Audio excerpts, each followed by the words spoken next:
Good morning. Sorry. So this morning I want to read from. First of all, I'm glad to be back. I hope everyone is having a good start to the new year, and it just feels good to be back here. I missed everyone over the holiday.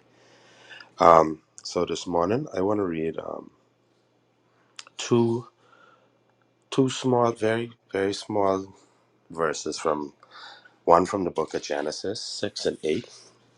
It says, "But Noah found favor with the Lord." And Genesis 6 and 22 that says, "So Noah did everything exactly as God had commanded him." And Genesis 9:16 through 17 that says, "When I see the rainbows in the clouds, I will remember the eternal covenant between God and every living creature on this earth." And today, I'm just grateful for. I'm grateful for God's promises. I'm grateful for God's unending love. I I'm I just I'm grateful to be here. I'm grateful. I've been praying for everyone in here. I've been praying for just everyone just been heavy on my mind and on my heart and on my prayers. So I'm just grateful that I'm here and I have the opportunity to be alive, to be here. Uh, start the Bible over usually in the earlier part of the year, and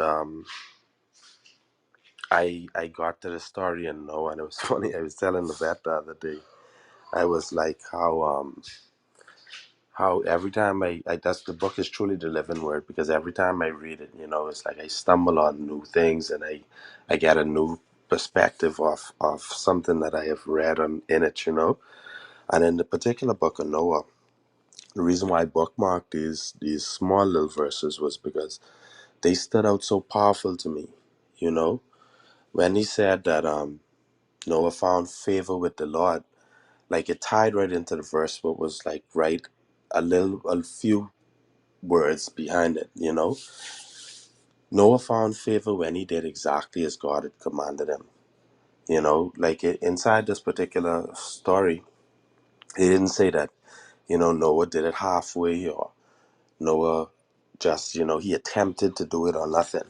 They said Noah did it exactly what God had commanded him to do. See, when somebody gives you a command, it ain't no option. See, God didn't go there and tell Noah, say, "Hey, I would like for you to do this." No, he gave him a command. He said, "Listen, this is what I need you to do. If you don't do it, you can die." It wasn't no option. It was the only option. And the thing about it is, like, they had never seen rain, first of all. Like, they had never seen rain. So he, imagine God giving you an instruction of something that you've never even seen.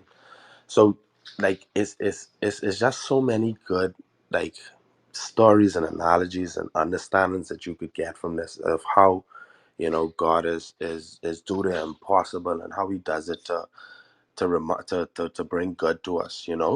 And at the end of the day, God still turned around and um he still gave Noah a rainbow in the clouds, which was a covenant between God and every living creature on earth. So at the end of the day, even though God may have came through and brought destruction, you could imagine Noah, he obeyed the commandment, but he lost friends, he lost all kind of things.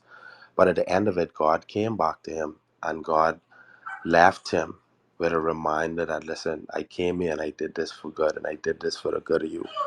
And I'm just, I like I said again, I read the story over again, and I got so many amazing messages out of it. And I just hope that those messages resonated with somebody in here today, to be reminded that when God commands you to do something, walk in that.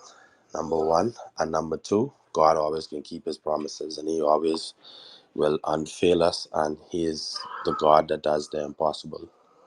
So I'm Kerry. Thank you again, and I relinquish my mic.